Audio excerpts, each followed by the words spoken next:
Veggie that's good for you or I is also good for them as well. So tomatoes, celery, onions, things like that. I think very soon, might be doing broccoli. I do know that these guys actually like broccoli. So that's another thing that we can give them. We also give them a lot of fruit every day. Anybody want to guess what their favorite fruit is? Banana. That's definitely one of them. So just kind of like us, they'll have different preferences, so different animals will prefer different things.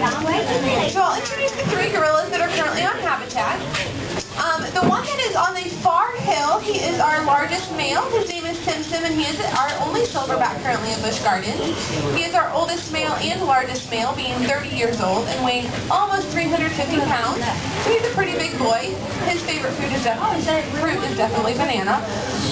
And then the lady that's sitting against that rock wall with her facing towards us, for those of you with current viewing windows as myself, is named Kashina. Kashina is our oldest gorilla here. Does anybody want to take a guess at how old she is? Robin can't guess because I know she knows. Anybody want to guess how old Kashina is? 35? Higher. 50. 45. Very close. She's 44 actually.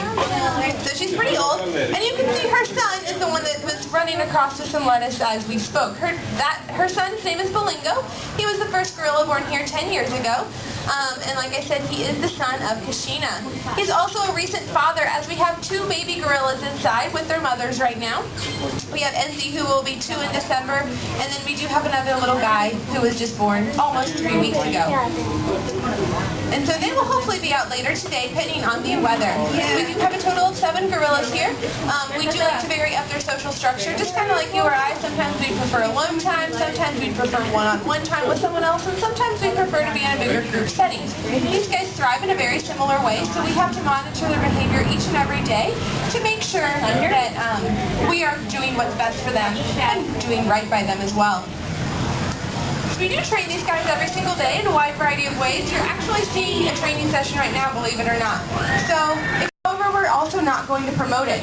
So what you saw Mary Sue do was simply step back, let them do their thing, wait it out, and then now she's continuing to toss when he exhibited that positive behavior. So even something as simple as a feeding has a lot of training that goes behind it.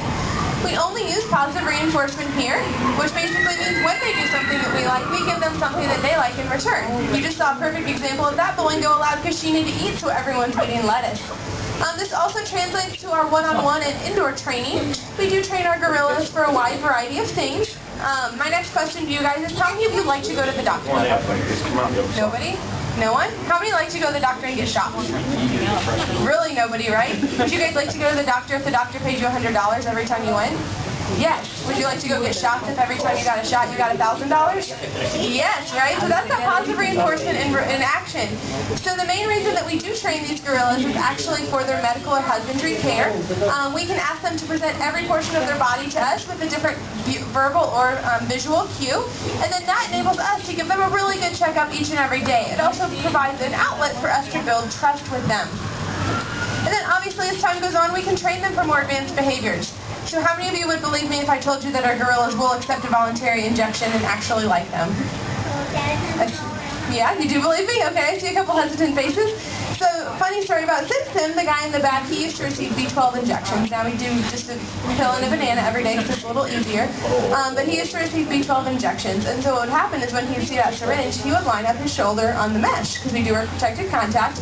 And he would line it up, and then he knew if he got that small, tiny prick, he would get a big banana, a big piece of watermelon, a big mango, or anything like that. And so to him, it was worth it. It would be like you guys going to the doctor and getting a shot for $1,000. If you know that that doctor's going to pay you, you know where that trust lies and what it's worth. So the exact same thing with these guys. We also do a lot of fun behaviors. Keep them, up and running and entertained as well. Another way that we can enrich them, since gorillas are natural foragers, is actually when we set up the habitat in the morning. So if you look across the habitat, see Bolingo gathering his lettuce right now. So if you look across the habitat, you can see a couple things. On that left-hand side is what we call a feeder board. This morning we put dried craisins or cranberries, right?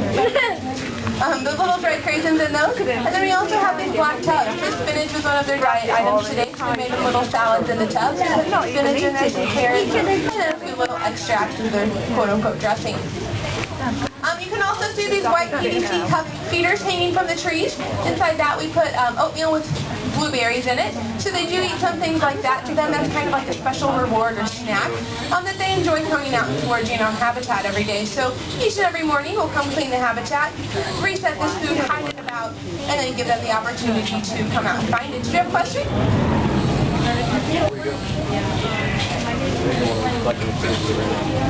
That's a great question. How do we get them in the enclosures? Like I did say, we do a protected contact. Food is the basic thing. It also goes back to that training. So even when we ask them to shift on habitat or off of habitat, it's all a trained behavior. It's conditioned to them that they know if they come inside when we ask, we're going to give them a reward. So that reward is variable. We have Game Boys, we have computers, we have laptops, we have all these small handheld electronic devices. So each of those small electronic devices is a mineral called coltan. Coltan is actually mined in the forest that these guys, along with many other African animals, call their native home. And unfortunately, in order to get that coltan out of the ground, they have to cut down the forest, which is a huge reason that gorillas, along with all other species of great apes, many other animals, are actually listed as endangered or threatened. So a very simple way that we always like to ask our guys to help these guys in their native habitat is by recycling those electronics. If you recycle your cell phones and cameras and any other small electronic device, they can pull that coltan out, completely recycle it, and then it will help prevent further deforestation of the habitats that these guys call their natural home. So for those of you who've been here for a while, and for those of you who've just arrived, again, my name is Rachel. Please feel free to come over and ask me any questions that you do have. I will be hanging out for a few minutes. And if you have no questions, thank you for visiting Myombe Reserve, and have a great day at Busch Gardens.